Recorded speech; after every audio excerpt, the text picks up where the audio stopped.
aí galera, beleza? Como é que vocês estão, meus amigos? Mais uma vez aqui vamos falar do Cássio. Surgiram novas informações com relação ao seu currículo, algumas inconsistências. O governo inclusive se pronunciou sobre o assunto, mas o mais interessante que teve sobre o Cássio, acho que desde sua nomeação, foi, pode-se dizer, um bate-papo formal, talvez informal. Saiu aí, um dos senadores vazou. O Cássio, ele teve conversa com os senadores, onde fizeram uma espécie de mini sabatina sobre alguns pontos que o Cássio posso falar o seguinte: falou pouco, pelo menos o que saiu na mídia foi pouca coisa, mas dá para extrair muita coisa, principalmente no que a gente pode esperar, sabe, das ações do Cássio aí para o futuro bem próximo. Coisa interessante, inclusive, posso falar que vai pegar no pezinho de Sérgio Moro. A gente também vai falar do Sérgio Moro hoje, mais algumas coisas. Janaína Pascoal veio defender ele aí, já tem, inclusive tem a data da sabatina do Cássio, mas a gente também vai falar de outros assuntos. A gente vai falar de Paulo Guedes, vamos falar de economia, umas coisas interessantes que aconteceram na parte econômica, vamos falar de educação. As escolas aparentemente vão poder reabrir, mas tem um negócio bem complicado. Conselho Nacional de Educação. Vai ter muita coisa pra gente falar disso daí, que talvez até o final do ano que vem, 31 de dezembro de 2021, não tenha aula. Mas um ano que seu filho não vai para a escola. A gente também vai falar de eleições, umas coisinhas, São Paulo, vereadores, coisas que apareceram que eu falei no passado, mas que dá pra gente falar um pouco até do MBL. E, gente, a gente vai falar da esquerda. Temos que falar da esquerda. Filipinho, mais uma vez, dando assim uns certos rumos para algumas coisas da esquerda, defendendo aí, veio para as redes defender o MTST do Boulos e o MST. Mostrar para vocês, também legais coisas relacionadas à linguagem neutra, o pessoal tá insistindo nesse tema. Tem mais umas coisas ao longo do vídeo, umas notícias boas e vamos começar sem muita demora. Falando aqui do Cássio já, primeiro assunto, para a gente andar rápido e entrar nos outros assuntos. O pessoal tá falando que ele mentiu, ele não informou direito, informações no seu currículo, ele se pronunciou que na verdade não é que ele mentiu, foi um erro de tradução, mas do que se trata? Isso daqui já tem basicamente uns 3 dias que começou a rolar, começou a ter os desdobramentos, vai checar com as universidades e já chegou no ponto agora que a universidade respondeu, e era uma universidade espanhola. Eles negaram existência de curso de pós-graduação que Cássio Marques diz ter feito. Falou, não, esse curso não existe. E aí o Cássio, ele assumiu que ele não fez o curso e ele colocou a culpa disso na tradução. Quem fala aí é o Randolfo Rodrigues. A desculpa dele foi em relação ao termo utilizado. Não, porque estava lá, era um pós-grado, alguma coisa assim, que isso, na verdade, a pós-graduação. Aí ficou naquele vai, não vai, vai, não vai, vai, não vai. Isso aí não é interessante saber, tá? Mas e agora? O que é que o governo vai fazer diante disso? Então, o governo aqui já se pronunciou e você vê, ó, bastidores. Planalto minimiza inconsistência em currículo de Cássio. E diz aqui que na avaliação, no Planalto, né, a avaliação é a de que se trata de um caso completamente diferente e não há risco de o nome de Marques sofrer um revés na sabatina do Senado, marcada para o próximo dia 21. Isso aqui é em avaliação em comparação com o caso do Decotelli. Vocês devem lembrar, ministro da Educação. É prego batido e ponta virada, comparou um interlocutor de Bolsonaro. Então, gente, o que aparecer na mídia aí, qualquer coisa que tiver, acho que tem que ser uma inconsistência muito grande, mas muito grande mesmo, essa é uma coisa absurda para voltar atrás. Tudo indica que Cássio já tá aí, não sei, logo depois do dia 21 é a sabatina, depois disso, caso aprovado, possa ser nomeado, tudo indica que antes do dia 25 de outubro ele já esteja lá no STF. Então o governo já se pronunciou, acho que o assunto está encerrado, quem quiser, vai ter gente que não vai gostar, foi a resolução do governo. Mais uma coisa vale a pena a gente mencionar. Silvio Grimado ele fala o seguinte, ó, no caso do Decotelli, o general Heleno já tinha lavado as mãos dizendo que o GSI não chega ao currículo, falando, cara, isso não é função do GSI. E o ministro Luiz Ramos, bem, desse daí a gente meio que não espera muita coisa. Mas ninguém no Palácio pensou em ligar para a universidade para perguntar, tem que passar o mesmo problema 2 vezes? E realmente é algo complicado. Tipo assim, depois de tudo que aconteceu, no caso do Decotelli, a gente vê isso acontecer de novo. Além do sentimento de a gente ficar insatisfeito, pô, cara, o cara tá mentindo, falando a verdade, agiu de má fé, foi só um erro, o que foi que aconteceu? Foi uma tradução. Mas, poxa, isso daí era aquela coisa que poderia ser evitada. Porque não é uma autarquia do 3º, 4º escalão. É o ministro do STF. Então, Muita coisa aí acontecendo que poderia ser evitada. Agora as coisas interessantes que eu falei para vocês aqui, que acho que é a parte mais interessante depois dessa treta. Igreja Universal declarou apoio à nomeação do desembargador Cássio Nunes para o STF. Aqui é um aceno grande, que na verdade não é só Universal, é um grupo que ligado à ala evangélica, a bancada evangélica, também é um grupo assim mais que compõe, né, o famoso Centrão, e a própria TV Record. Inclusive aí está sendo no jornal da Record. Sabem disso, Edir Macedo, dono da Record. Então você está vendo. Inclusive, podemos esperar o que a gente já vai vendo, né? Uma aproximação cada vez maior da Record, do SBT, a Rede TV agora, um programa muito bom com o Lacombe, cada vez mais próximo do governo, cada vez mais, inclusive, de pautas que agradam o pessoal da direita, os conservadores e todo mundo que comprou esse grupão do bolsonarismo brasileiro. Então, interessante essa matéria aí que saiu. E o que eu falei para vocês foi isso daqui. Essa daqui foi a parte para mim mais interessante que saiu do Cássio Nunes desde que saiu a nomeação dele. Para mim isso aqui realmente é interessante. Porque, beleza, a gente já sabe mais ou menos como é que ele pensa, mas tá, e o que a gente pode esperar da atuação dele? E aí o Marcos Duval, que é do Podemos, deu com a língua nos dentes. Inclusive, o antagonista soltou uma nota maior sobre a questão de prisão em segunda instância, explicando várias e várias coisas. E aí saíram várias matérias, mas a Revista Oeste fez assim, um resuminho de principais pontos que eu achei que foi a melhor. E fala, né, que o senador detalhou reunião secreta com o indicado ao STF. Foi aos senadores para discutir, ele foi lá em busca de apoio. Aí você vê, o teor da conversa, com o escolhido pelo presidente Jair Bolsonaro para o STF, foi divulgado pelo senador Marcos Duval, do Podemos do Espírito Santo. Aí vejam só, perguntaram lá pro Cássio o que é que ele pensa da Lava Jato. Aí você vê, o mesmo padrão Aras. O Cássio se posicionou muito favorável à operação.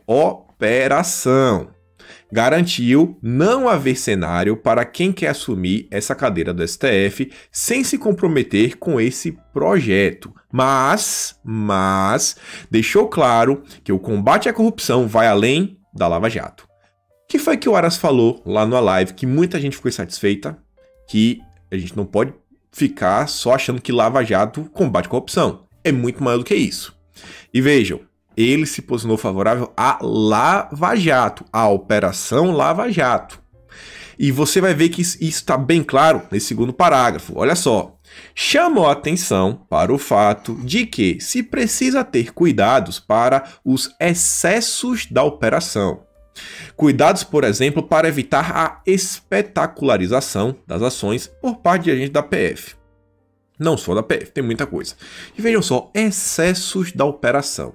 Aí que a gente fala da questão dos lavajatistas. Então, esse estado meio policialesco que a Lava Jato ajudou até a construir, sabe? A Lava Jato teve seus probleminhas. A gente sabe aí, ele não é contra. Ele, cara, não, essa atuação assim meio de brilhar demais não dá muito certo, sabe? Não é pra brilhar, é pra gente fazer o trabalho e seguir. Então, que ele fala, ó, espetacularização das ações. Ele tá falando aqui da PF, porque é óbvio que ele não vai falar do Ministério Público, né? Os seus amigos, colegas, inclusive que ele tá no TRF1. Mas quando eu falo assim de fazer, né, da mídia tornar quase que uma celebridade, eu só consigo pensar no antagonista. E do método de ação dos lavajatistas, basicamente copiado, né, da Operação Mãos Limpas, lá italiana, que Moro tanto fala, que é como eles faziam. Eles começavam a fazer o processo, soltavam informações para a mídia amiga bombardeava de informações todo santo dia para tentar já criminalizar a pessoa diante da opinião popular. É tanta matéria ruim, que quando o cara vai ser julgado, cara, você só espera que ele seja culpado. Você não quer nem saber o que foi que teve. E você às vezes nem acompanha o julgamento para saber se foi um julgamento justo ou não. E vindo de Sérgio Moro, a gente hoje em dia se questiona bastante, né? E questão da prisão segunda instância. Ele jogou a batata quente de volta para os senadores e deputados. Jogou para o Congresso, para o Legislativo. Olha só. Colocou-se como favorável à questão, mas afirmou que o Congresso é quem deve definir legislação a respeito de se obrigar ou não à prisão após condenação em segunda instância. E não comentou nada específico ao caso do ex-presidente Lula. Beleza. Não falou nada do Lula, não sei qual foi o interesse, não sei se ele não queria se indispor com o pessoal da esquerda, marquei aqui, mas você vê, colocou, cara, é obrigação aí do Congresso. Se vocês falarem que é para prender após segunda instância, que depende de mim, eu vou cumprir a lei, beleza, vai ser preso após prisão segunda instância. E ele vai ver que, vocês vão ver que essa questão inclusive a gente falou no vídeo de ontem, Arthur, que eu falei para vocês, falei com pessoas que conversaram diretamente com Arthur Weintraub e o Abraham Weintraub, que passaram mais de 1 hora no telefone com o Cássio, e eles falaram no vídeo de ontem, ó, o ponto-chave da conversa, da nomeação vai entrar para fazer, tipo assim, fazer o que tem que fazer. Cumprir a lei. Não é para fazer ativismo judicial. Não é para usurpar os poderes do Poder Executivo do Poder Legislativo. E aí você vê aqui quando fala em relação com o Congresso. O Cássio demonstrou que não defenderá nenhuma interferência do Judiciário no Parlamento. Não vai interferir. O que depender dele, o Judiciário só vai julgar. Não vai produzir ativismo judicial. O Barroso aí fica triste, né? Não vai ter um amiguinho.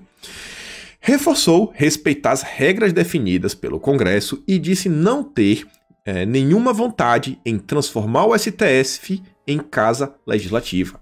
Aquelas coisas lá que Moro pregava, né? Que não, temos que dar parabéns ao STF por ter tomado para si uma questão que o Congresso até hoje não resolveu, que foi a questão do aborto, e tomou entendimento.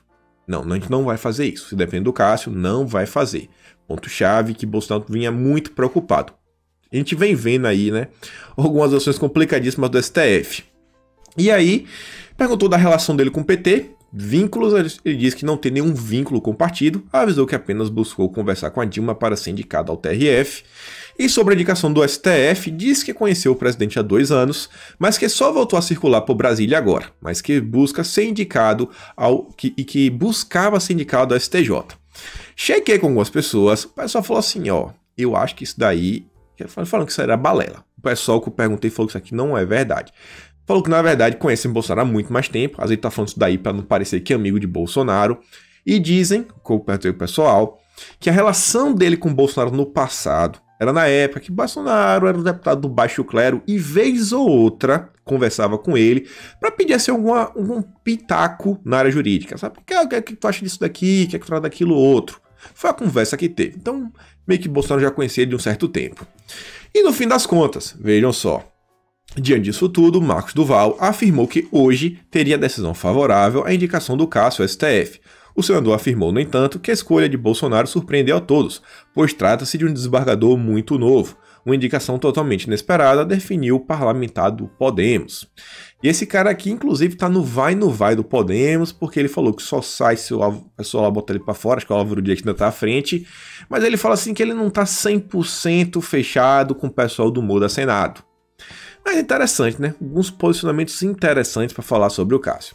E aí, só para relembrar, falei lá no início de forma rápida, mas só para ler outra notícia, para realmente já bater o martelo, dia 21 vai ser a sabatina do Cássio e dia 20 vai ser a sabatina do Jorginho. Jorginho tá indo aí pro TCU. Já tá aí a conversa que tem aí um certo almirante que aparentemente vai ocupar o cargo de ministro, que agora é do Cássio. Vai ficar aí com os milicos. Não sei muita coisa ainda, tá se conversando. Se tiver algo assim mais concreto, trago para vocês. Mas diz que é um almirante, alguém lá da Marinha. Vamos observar sobre isso daí. Falando só um pouquinho de Sérgio Moro, vejam só, né? Foi lá ele dar o piti dele.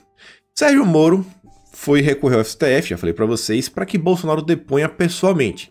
E uma das justificativas dele foi que ele participou de uma oitiva, né, sei lá, responder várias perguntas, um testemunho basicamente na PF muito longo. Passou horas e horas e horas, que terminou com pizza, Coca-Cola, quem sabe se não teve alguma coisa a mais, né?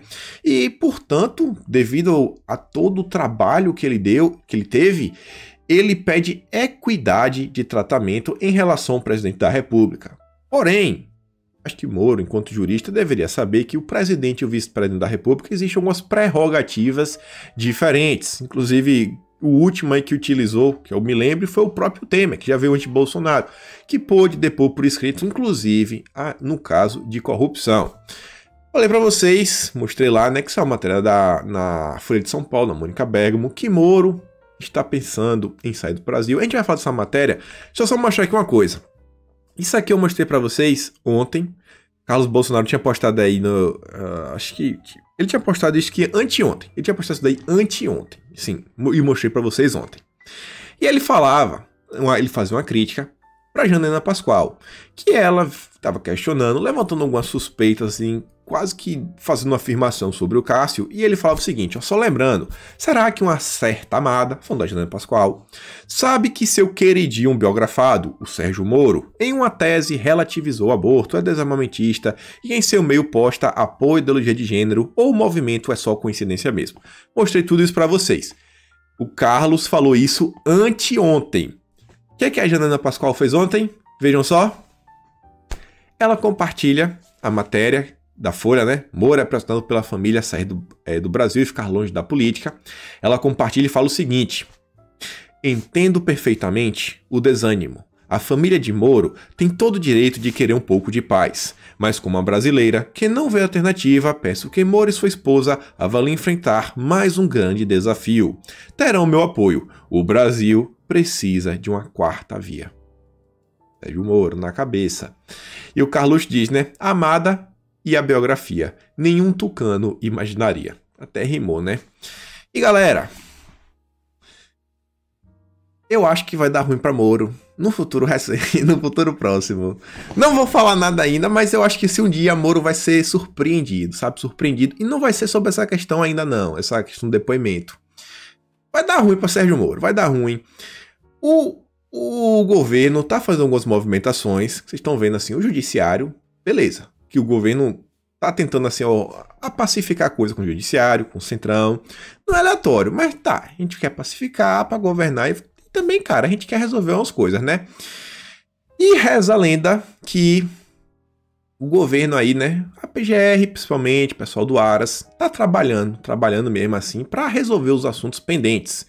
E assuntos pendentes que eu digo o seguinte, esses governadores aí que tanto fizeram para atrapalhar o país como um todo, cara, eu acho que a fila desses caras vai andar. Eu ouvi umas conversas aí que talvez por Mandetta a fila ande também. E a de Sérgio Moro, cara, dá 90 dias. 90 dias da data desse vídeo. Bota no celular assim um aviso, ó. Pra ver se 90 dias vai acontecer alguma coisa. Até o final do ano, aí você me manda uma mensagem falando, pô, cara, acho que você se passou naquela. Um assunto aqui que eu nem lembro se eu agora falei na chamada, mas é interessante, me empolgou um pouco com Sérgio Moro. Se lembra, lá atrás, quando o Arthur tomou posse, que o Pompeu veio aqui, eu falei pra vocês, galera, esse lugar aí do Arthur, o Eduardo Bolsonaro falando da questão do Maduro, o Arthur tomando lugar na OEA não é aleatório. Se lembra que eu falei, gente, eu inclusive no vídeo, é o discurso do Trump, do Bolsonaro, eu falava, galera, grava aqui a questão do Juan Guaidó, que a gente vai falar do Juan Guaidó e da OEA em breve. Quando eu chegava na OEA, do Juan Guaidó, que eu falava, gente, tinha um cara que eu não lembro o nome agora direito, se era Leonardo, se era Luiz, esqueci o nome do cara agora. Era o cara lá da OEA. Esse cara, ele é extremamente importante, por quê? Porque ele foi a primeira grande liderança política no mundo a reconhecer o Juan Guaidó como o presidente verdadeiro da Venezuela. Falei isso daí, falei essas movimentações, Pompeu, Eduardo, Arthur, tão interessantes. E aí, não é que ontem o Arthur me surpreende com algumas postagens, vejam só. Ele compartilha exatamente o Luiz Almagro, que é o cara que eu falei para vocês, e ele fala, ó, neste post, o secretário-geral da OEA diz que quem deu um golpe foi o Maduro, que é ó, 31 de janeiro de 2019, meu aniversário, ó, quem quiser me dar um presente. Maduro deu um golpe e fala várias coisas. Vem aqui de novo, ó. O problema da mineração ilegal na Venezuela, além do desastre ecológico, envolve a utilização em larga escala de mercúrio. Isso impacta a vida dos animais e pessoas da região. Para as pessoas, o consumo de peixe e água contaminados podem causar danos graves. Falemos mais disso. Isso daqui, gente, é uma forma de você vir pela beirada. Agora a questão de mineração ilegal pode bater assim alguns grupos que começam, por exemplo, com res e termina com bolar, não vou falar tudo junto. Esse grupo aí, sabe que o pessoal no Rio de Janeiro, dessas facções gosta de usar, reza a lenda que esse pessoal consegue muito disso daí, né, uns bang bang com o pessoal do res. Vamos falar só o res. É uma palavra assim meio complicada a gente falar. Olha só, o Arthur tá lá, trazendo isso daí, a gente vai falar dos Estados Unidos ainda. O Arthur trouxe mais coisas. Um dos exemplos de posicionamentos do secretário-geral do OEA contra a ditadura na Venezuela. Há muitos outros condenando o regime de Maduro, sua violência indecente e covarde contra a população e apoiando as ações internacionais contra a corrupção e outros crimes na Venezuela. Então o Arthur traz aqui, falando aqui que o regime de Maduro impede as pessoas de saber a verdade do que tem acontecido e falando que a OEA condena toda a forma como estão acontecendo as coisas na Venezuela. Isso aqui no 2018. Falei, ó, essas movimentações não são aleatórias. Vejam tudo o que está acontecendo. Mais uma vez o Arthur, ó, aqui o secretário-geral do OEA apoia medidas dos Estados Unidos contra oficiais do regime do Maduro, corruptos que roubaram do programa de distribuição de comida. E aqui ele está dando apoio, né, aos secretários do Tesouro americano. Vai vendo tudo que está acontecendo. A gente está diante de uma eleição em breve, Estados Unidos. A gente fala dessa eleição só para mostrar no dia de ontem. Olha quem também estava conversando sobre Venezuela. Eduardo Bolsonaro. Conversando com a embaixadora da Venezuela, Maria Belandria Metab, sobre o informe da ONU contendo centenas de violações de direitos humanos cometidas pela ditadura do Maduro. O documento tem mais de 400 páginas, com relato de diversos absurdos que aconteceram contra homens e mulheres, bem como os autores. Todo o governo está articulando em torno disso. E aí, falando da questão da eleição americana, aqui é uma postagem que não tem nada a ver com os Estados Unidos, mas tem tudo a ver. Vocês estão vendo?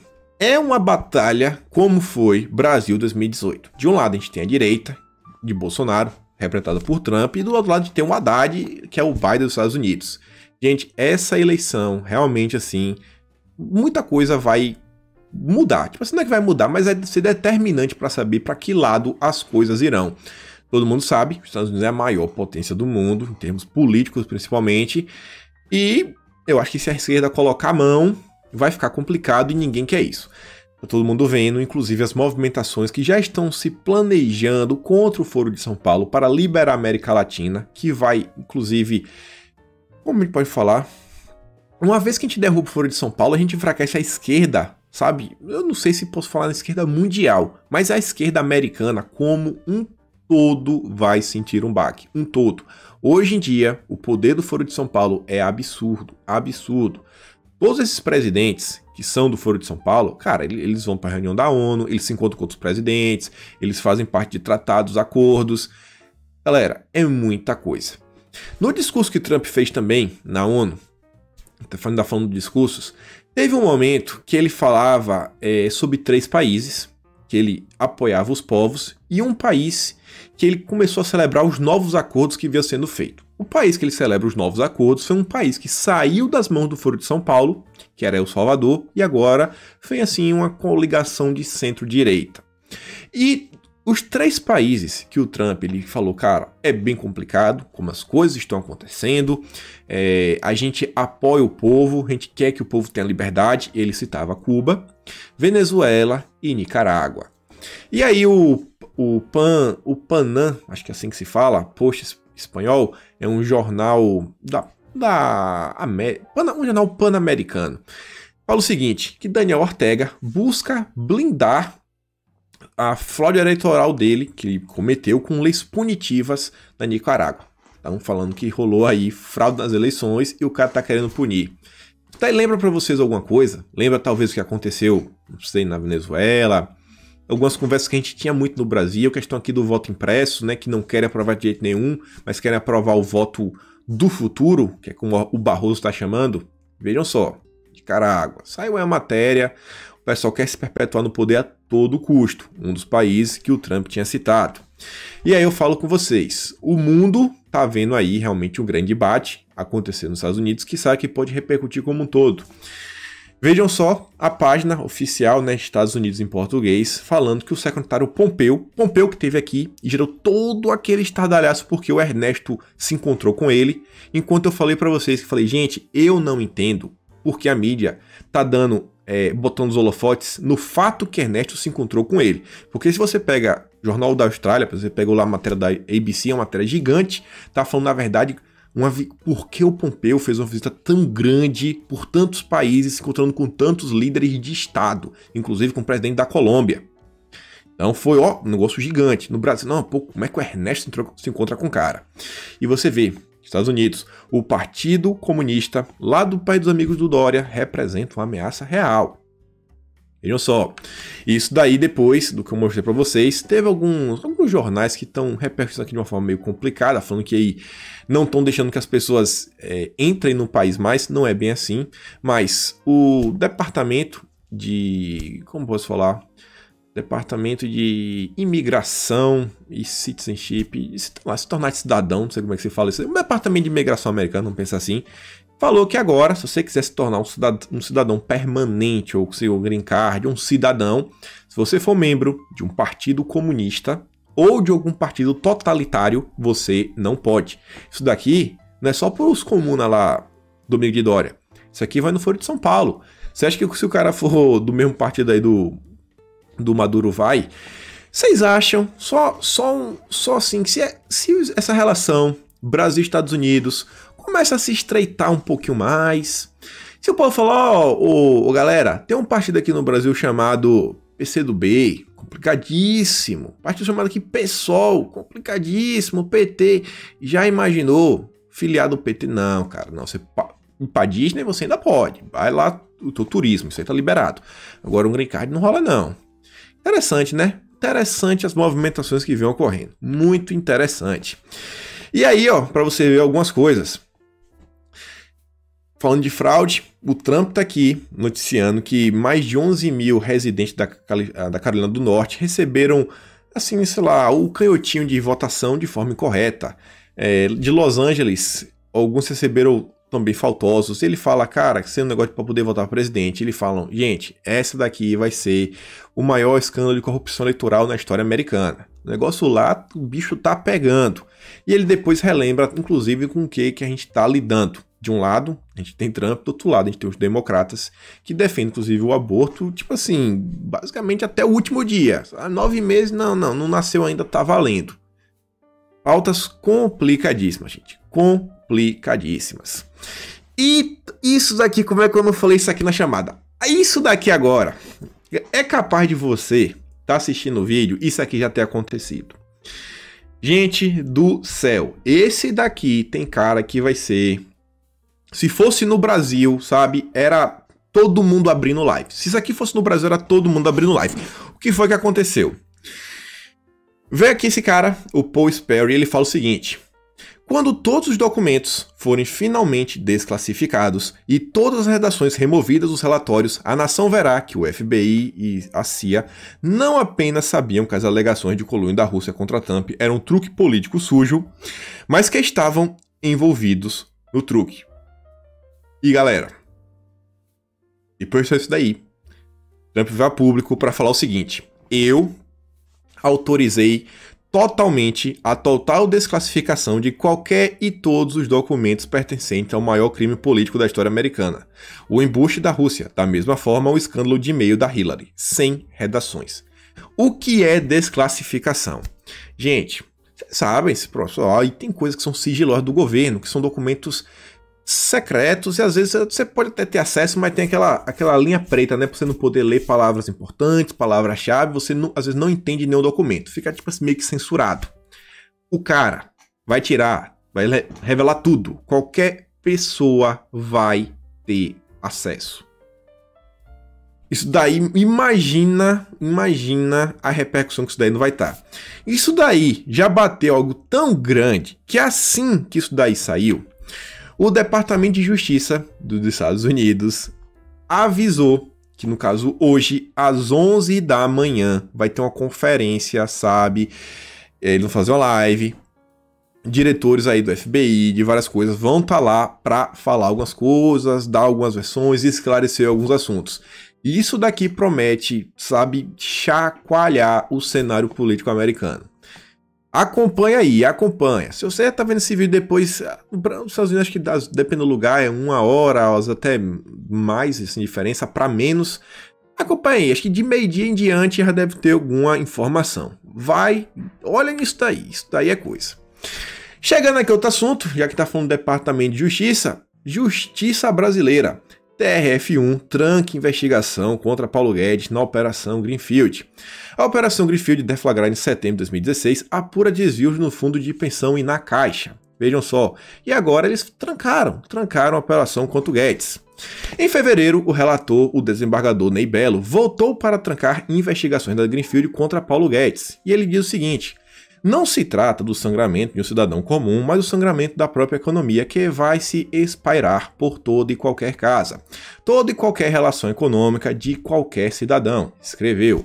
Em agosto, o ministro Marco Aurélio do STF rejeitou a ação que pediu o afastamento do ministro da Economia, Paulo Guedes. Na ação, o PDT alegava que a permanência de Guedes no cargo poderia estorvar o bom andamento das investigações policiais na operação. Então o pessoal o tempo todo tentar criar um caos. E o cara falou, cara, a gente está impedindo, inclusive, que o governo ande, que o cara está tão preocupado em ficar se defendendo, que as coisas não estão indo para frente. E vocês devem lembrar, espero, que rolou aí um certo pedido de demissão dentro da PGR, nos procuradores que estavam aí, até ligados a não sei se estavam até quando ligados aos lavajatistas, mas os amiguinhos assim, né, incomuns de Moro, Dallagnol, falam assim, não vamos ficar aqui na PGR não tá dando mais, Aras não tá deixando a gente trabalhar. Quando você olha meio quem tava na cola do Guedes, você fica assim um negócio meio esquisito. E só informação, só soltar. Você lembra lá em junho que eu falei pra vocês, eu fiz o vídeo, galera, eu falei, galera, tá pra dar ruim pro Guedes, tá pra dar ruim, o pessoal vai vir atrás de Guedes com tudo. Depois, quando começou a essa coisa da Greenfield, eu falei, agora que o caso já bateram o martelo, bateram a coisa, sabe qual foi toda a questão? O Guedes, lá em junho, a coisa estava tão feia que o Guedes tinha chegado a protocolar já um pedido de habeas corpus. Estava rolando em sigilo de justiça, TRF1. Quando me mandaram aquilo ali, eu falei, rapaz, o bicho tá pegando. Então imagina, o Guedes, como é que não tava a cabeça desse senhor? Tudo rolando aí, né? Os procuradores tão interessados, porque falaram que Paulo Guedes pegou lá um fundo lá da Greenfield que deu prejuízo e bababá, estavam cogitando o fato de perseguir o Guedes a ponto de colocar o Guedes na cadeia, que ele teve que entrar com habeas corpus. Então, agora que o caso já está finalizado, a gente dá para falar sobre isso daí. Avançando aqui na pauta, vejam só, jornal O Globo. Documentos revelam que Guedes tentou usar reforma administrativa para privatizar estatais. O cara não brinca de serviço, né? Vocês veem aí agora, vocês estão entendendo por que o Rodrigo Maia brigou com o Guedes mais uma vez? É porque o Guedes, ele não nasceu para fazer política. Ele nasceu, cara, para dar resultado, entregar alguma coisa. Falou, cara, a gente tem que fazer uma coisa. Tem que economizar dinheiro, tem que desburocratizar, colocar em estado mínimo. Só que quando ele tenta colocar um jabutizinho na reforma, e o pessoal às vezes acaba descobrindo, acaba vendo que aquilo ali tem uma certa malícia, às vezes para poder dar o governo um maior poder de jogo de cintura e poder avançar, Rodrigo Maia fica chateado, que ele fala, pô, cara, a gente tá aqui no Congresso, se elegeu, fazer tudo, e você tá tirando o poder que a gente tem. A gente queria ser parte disso daqui também. Vindo do Maia é difícil de aturar. Mas você vê como é o cara, né? O cara tava lá, não, velho, vamos colocar isso daqui, vamos botar aqui que o presidente pode remanejar algumas coisas, acabar com alguns órgãos, por aqui vai, papapá, e a gente vai privatizar as coisas de forma bem mais rápida. Então o governo o tempo todo pensando em alguma alternativa. Se o governo se aliou ao Centrão é porque realmente tentou fazer de tudo, por aqui, por cá, por aqui, por cá, e chegou na conclusão que realmente a gente vai precisar de um apoio de mais pessoas, até porque na hora de votar, a gente vai precisar de maioria no Congresso. E você vê, né, o trecho foi retirado antes do envio da proposta ao Congresso, o que só ocorreu no mês passado. O texto ainda tentava suspender o salário de servidores de carreira que concorressem a um cargo político durante as eleições, o que hoje não acontece, e ainda previa a exoneração dos ocupantes de cargos de confiança que registrassem suas candidaturas. Cara, o Guedes é o que acho que todo cidadão comum fala, cara, isso aqui, quem é contra? Você aí, você é contra isso? O cara é funcionário público. Não, cara, vamos suspender aqui o teu salário, velho. Vamos suspender, tu tá aqui em campanha, tu não tá nem trabalhar. Isso aí tá meio estranho. Mas, infelizmente, a gente não tem um Congresso, né, que tem os mesmos interesses do povo brasileiro. E saiu um assunto aí também, conversando com o pessoal realmente confirmou. Em jantar com Guedes e políticos, Rogério Marinho também foi assunto. Que foi lá, o Guedes surpreendeu, contou umas coisas aí que realmente rolou. Vocês viram que rolou aquela briguinha, sabe, aquela palavra assim meio inusitada do Rogério Marinho, falou umas coisas que não deveria ter dito, e o Guedes aí falou, eu não acredito que ele disse isso de mim, se ele disse, ele é um despreparado. E aí, realmente, rolou a conversa. Bolsonaro chamou o Rogério e falou, Rogério, eu gosto muito de você me ajudou bastante, principalmente na época da reforma da Previdência. Agora, amigo, aguenta aí, você quer, sei lá, um apoio para governador, qualquer coisa? Beleza. Agora, na cadeira do Guedes, você não vai sentar. Relaxa aí, fica de boa que, cara, segue o jogo. Então esse daí foi um dos assuntos, realmente aconteceu, e vocês veem, né? O pessoal fala, não, que Bolsonaro abandonou o Guedes. Nunca abandonou. Ele repreendeu o ministro aí, né? O Rogério Marinho falou, cara, respeita o Guedes, respeita o homem. Então, galera, fica tranquilo. Olha só isso daqui, falando de economia também. Oposição trava a pauta da Câmara por causa do auxílio de R$300. Aí você pensa, pera, o que a oposição quer? A oposição quer remover o auxílio? Não. Eles querem que coloque a MP em votação de Bolsonaro. Bolsonaro pediu para não colocar em votação, porque em 6 meses ela expira, então, tipo assim, já é só até setembro que o benefício tá aí. A galera vai, derruba, acabou, é só até dezembro, tá tudo resolvido. Só que o pessoal da oposição, eles querem pautar essa MP para tentar aumentar o valor do auxílio de 300 para 600. É ótimo para quem recebe, mas, cara, o governo já passou do limite do quanto o governo consegue pagar. Então é complicado. A oposição sempre jogando contra. Não estão nem aí para economia, para o teto de gasto, não estão nem para nada. Quanto pior, melhor para essa gente. E aí, ó, vejam só, FMI, grande banco internacional, financiamento, resposta à crise evitou recessão pior e amorteceu efeitos sobre os pobres. Uma matéria que, inclusive, que você acredite se quiser, saiu no Valor do Grupo Globo, que o FMI está elogiando o Brasil. Falou a sólida resposta das políticas do Brasil à pandemia evitou uma recessão econômica mais profunda, estabilizou os mercados financeiros e amorteceu os efeitos da pandemia sobre os pobres e vulneráveis, segundo o FMI, em declaração do corpo técnico ao final da missão, que faz o raio-x anual da situação da economia do país.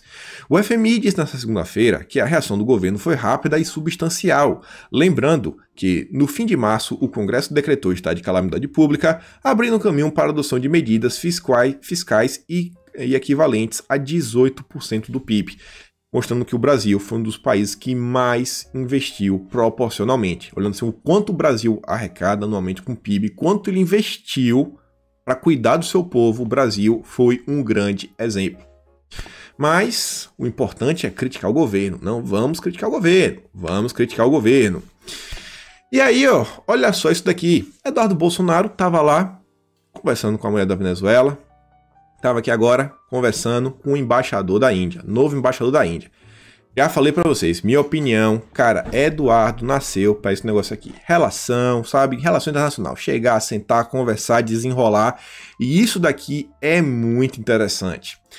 Ele disse o seguinte, ele conversou com o novo embaixador da Índia, o senhor Suresh, sobre como levar a tecnologia dos nossos carros flex para a Índia. Esse diálogo é a continuação das tratativas entre Bolsonaro e o primeiro-ministro, o Narendra Modi. Se a Índia adotar o etanol, há a possibilidade deste produto se difundir pela Ásia, tornando uma commodity com muitos ganhos para os fazendeiros do Brasil. Para a Índia, país de 1,3 bilhão de habitantes, fica uma energia mais limpa e barata. Gente, vocês já imaginaram? Beleza, o pessoal vai, começa a vender carro flex, leva o etanol. Só na Índia é 1,3 bilhão de pessoas. O Brasil, que é um dos países mais populosos do mundo, tem 210, 215, tem menos 220. Lá nesse torno aí, 200, 220, mas por aí. A Índia tem 1,3 bilhão. 5 vezes a população brasileira. Aí vai que outros países próximos resolvam utilizar também. Imagina o mercado para o agronegócio brasileiro. Cana-de-açúcar, produção de etanol. Galera, é um negócio interessante. Interessante, viu? Se o Brasil fechar esse acordo e essa moda pegar pro lado de lá, pode esperar aí um crescimento absurdo do mercado. Absurdo. E falando em agronegócio, teve uma coisa aí muito estranha que aconteceu. Umas sementes aí aparecendo, umas pessoas recebendo no Brasil e a Secom trouxe aqui uma certa tratativa, mostrar para vocês que é um negócio assim que é até preocupante. E fala o seguinte, ó. A Secretaria de Defesa Agropecuária do MAPA Brasil informou em coletivo nesta terça-feira que foram encontrados fungos, bactérias e ácaros em pacotes de sementes não solicitados, que chegaram ao Brasil e foram encaminhados ao Ministério.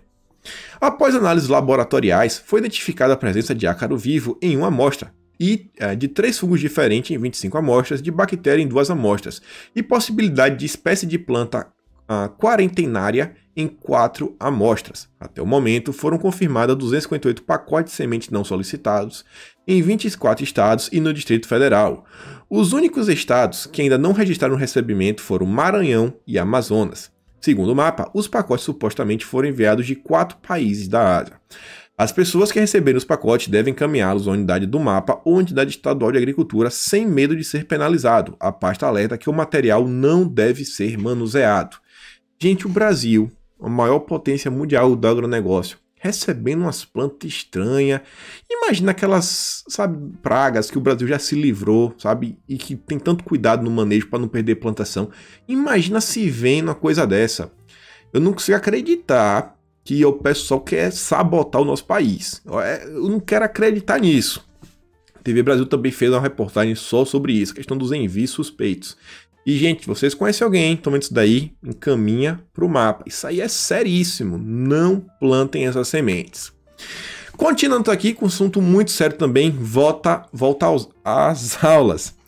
A partir de hoje, pode reabrir as escolas particulares. Não para aulas, mas pode reabrir. Você vê, a Prefeitura de São Paulo vai fazer blitz com 300 fiscais em escola particular. Só para escola particular. Vejam só.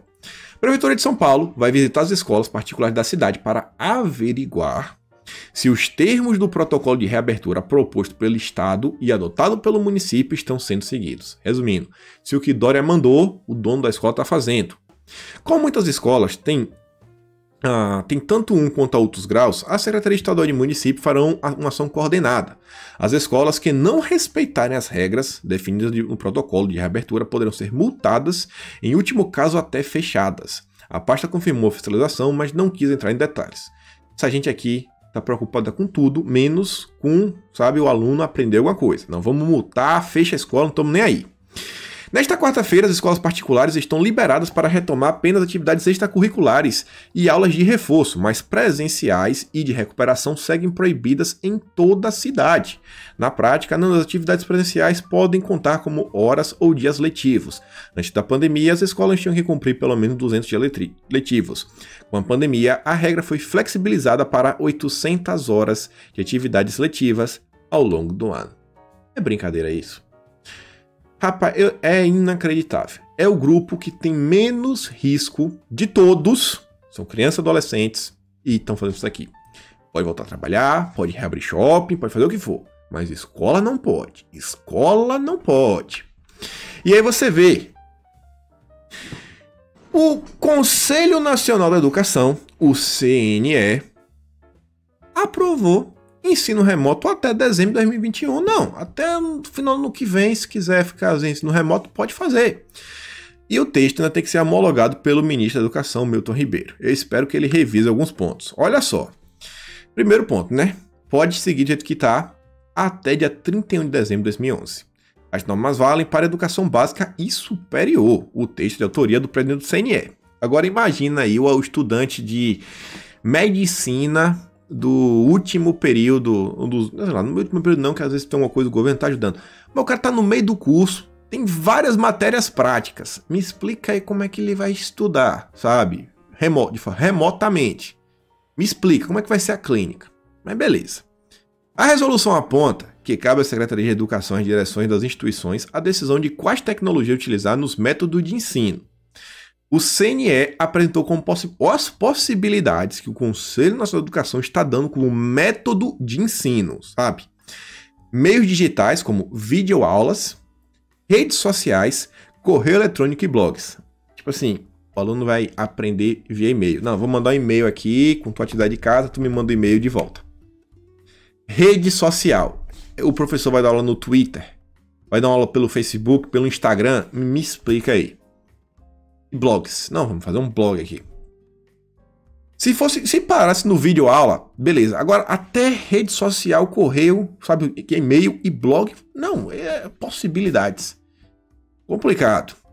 De acordo com o documento, se a instituição decidir voltar às aulas presenciais, deve iniciar a atividade de maneira gradual, mediante autorização das autoridades sanitárias locais, menos mal. Porém, além disso, deve assegurar o acolhimento aos estudantes e a preparação socioemocional de todos os professores. O que seria uma preparação socioemocional? O que é que seria? O professor não tá batendo, ele tá muito preocupado, porque ele tá sem trabalhar há muito tempo, ele não tá acostumado a trabalhar mais, tá acostumado a ficar em casa. Me desculpa que é professor, mas eu não sei o que é isso. Eu tô dizendo que o professor quer voltar a trabalhar. Eu tô questionando o conselho dessa educação. O que é preparação socioemocional? Indicamos a importância de não aumentar os níveis de... Isso daqui, meu Deus, níveis de reprovação, ponderou. A presidente do CNE afirmou ainda que uma alta nas reprovações pode estimular ainda mais evasão escolar, principalmente na série do 6º ano do ensino fundamental e 1º ano do ensino médio. Gente, com a escola cobrando, em geral, o aluno já não quer estudar. O CNE falando que é para tomar cuidado com a reprovação, resumindo, alivia, imagina. Será que os alunos vão estudar? Qual será a preocupação dos alunos? Assim, o que tá ruim pode ficar pior. Lembrando que o CNE é um negócio também que são indicações, sabe? São pessoas que tomam posse.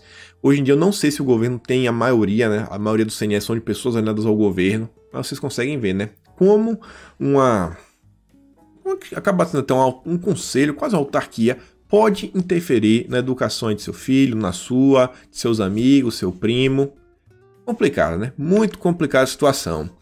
E aí uma denúncia, esse pessoal que está tão preocupado com a pandemia, a Pereira soltou um vídeo lá no Twitter, não sei se vocês chegaram a receber pelo WhatsApp, que mostra que em Fortaleza, um rapaz acha medicamentos, equipamentos hospitalares jogados no meio do nada. E ele fala, gente, isso daqui está no prazo de validade. O que foi que aconteceu?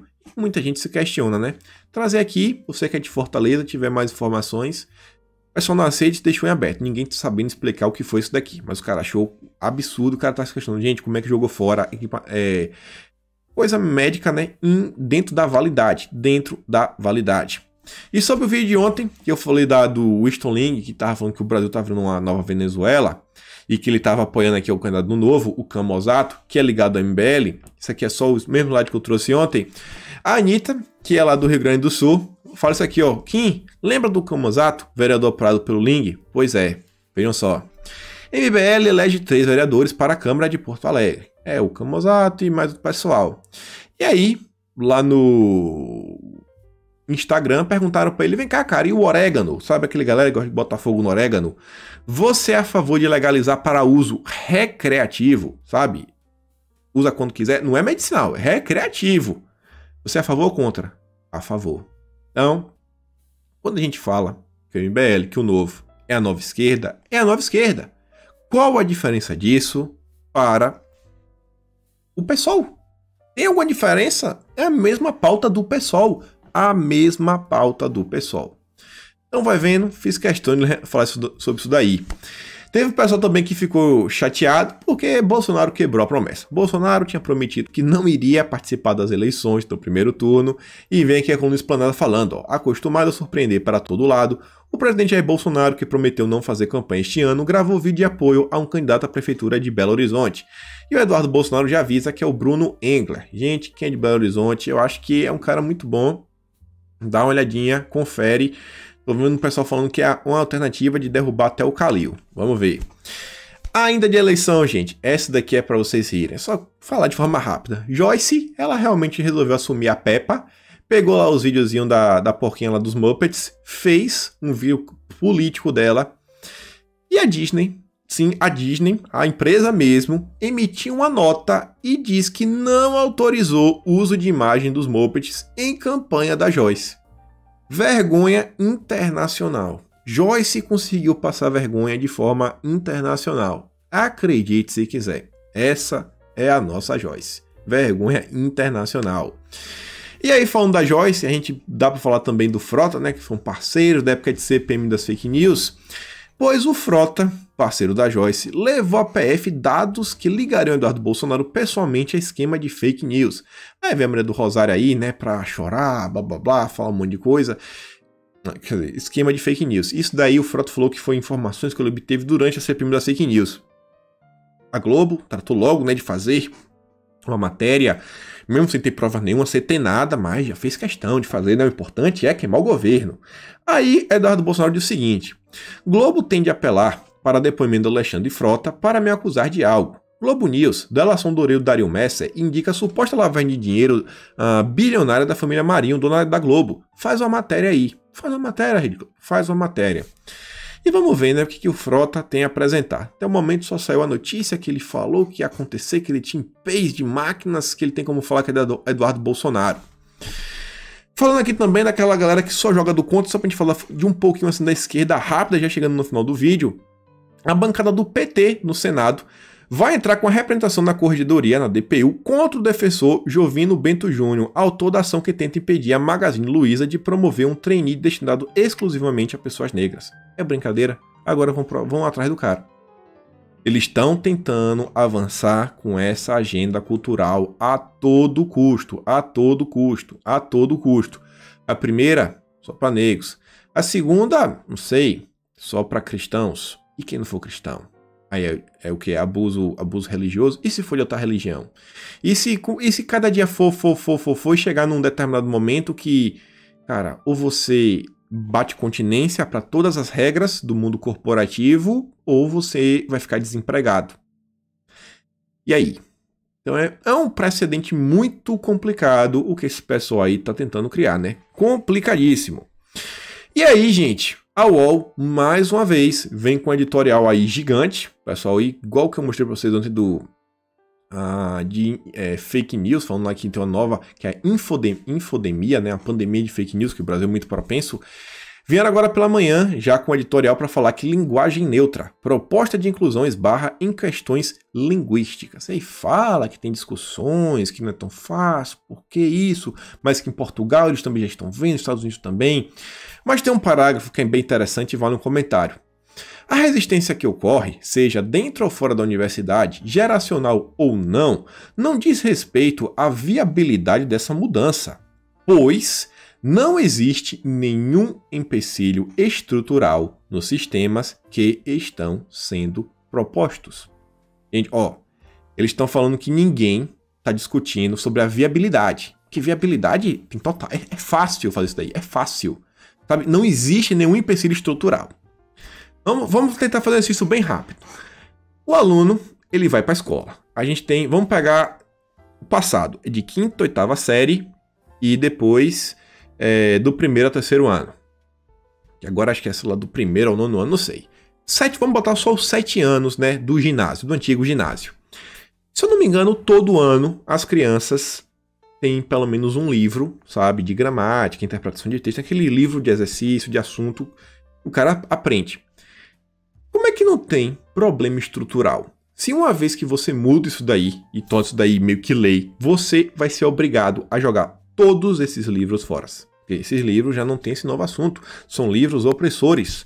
Você vai ter que refazer todos os livros. Todos os livros terão que ser novas edições. Você vai estar impactando tudo isso, você vai estar impactando provas, você vai estar impactando o Enem, você vai estar impactando seleção para concurso público, você vai estar impactando inúmeras coisas. Só em termos de estrutura. Eu não estou falando de mudanças mais profundas e ganhos políticos. Como é que eles vêm falar que não existe nenhum empecilho estrutural? Quer ver uma pauta similar? Banheiro arco-íris. Para essa galera diferente. Banheiro arco-íris. Não, coisa. Gente, já pensou se existe uma lei que fala não tem que ter um banheiro arco-íris em todo estabelecimento público? Já imaginou aquele lugarzinho lá que o cara já não tem dinheiro, que o cara tá vendendo a janta, almoço para pagar a janta, ou então um lugar que estruturalmente você, sei lá, um cara que projetou em termos de engenharia nas colunas, pilares, por aí vai, não suportaria um terceiro banheiro e como é que vai resolver essa situação? Vocês imaginaram se todo local no Brasil tivesse construído um novo banheiro só para a galera do arco-íris? A quantidade de obra que a gente teria ao redor do Brasil inteiro. Mudança estrutural. Então é complicadíssimo. Esse pessoal está propondo algumas coisas e estão tentando avançar com agendas que podem impactar de forma absurda no funcionamento do país. Isso aqui é perigosíssimo. Essa questão de aprovar a linguagem neutra, cara, é muito além da questão política. E aqui, gente, chegando ao final do vídeo, Felipe Neto veio agora para defender o MTST e o MST. Ele falou o seguinte: um dia a população brasileira vai descobrir que foi enganada e ludibriada para achar que o MTST é algo monstruoso. Quando descobrir a verdade, vai ficar todo mundo pasmo de como uma mentira tão horrenda durou tanto. Para quem quiser ver um outro lado, ele coloca o site, né, com as matérias possivelmente um pouco tendenciosas, que só mostram as coisinhas bonitinhas, né? Faz um monte de coisa errada, mas entre 100 coisas erradas fez uma coisa boa. Então, tá valendo. Então é um movimento que não é um movimento ruim. Aí ele vem para falar, né? Significa que o MTST é perfeito? Não. Tem gente que faz ou fala coisa errada? Sim. Como tudo na vida, está em constante evolução e mudança. Mas o que fizeram com a reputação do MTST e das pessoas que fazem parte foi uma das coisas mais bárbaras da história da comunicação brasileira. Eu mesmo contribuí para isso, com piadas, bestas em vídeos antigos, até mesmo na saga Minecraft, brincando sobre o Boulos invadir minha casa. O MTST tem minha promessa de nunca mais fazer piadas do tipo que ajudam a perpetuar o estereótipo mentiroso. O que falei do MTST também se aplica ao MST. Inclusive, uma das primeiras notícias do post é do MST. Pesquisem e descubram o que são o MTST e o MST. Você vai descobrir como foi enganado sua vida inteira. É brincadeira isso? Esse cara tem mais de 10 milhões de visualizações por dia, mais de 40 milhões de seguidores, um dos 100 pessoas mais influentes do mundo segundo a Time. Olha a narrativa que vem vindo. Sabe, eu pensei que isso aí tinha acabado na época da novela Rei do Gado, que tô vendo a ideia, né, que o MST era bonzinho, mas não, o cara tá vindo aí a tudo, não sei se é porque o Boulos é candidato em São Paulo. Complicado, galera, complicado. E para chegar no final do vídeo, é aquela coisa. Reclama, fala o que quiser do governo, o que está acontecendo, mas uma coisa ninguém pode falar, né? Estamos há 22 meses sem nenhum caso de corrupção no governo federal e por isso a choradeira dessa galera toda. Então, gente, por hoje é isso. Fico por aqui. Aquele grande beijo e abraço. Quem puder, lembra de curtir e compartilhar. Tamo junto, um beijo e vejo vocês amanhã de novo.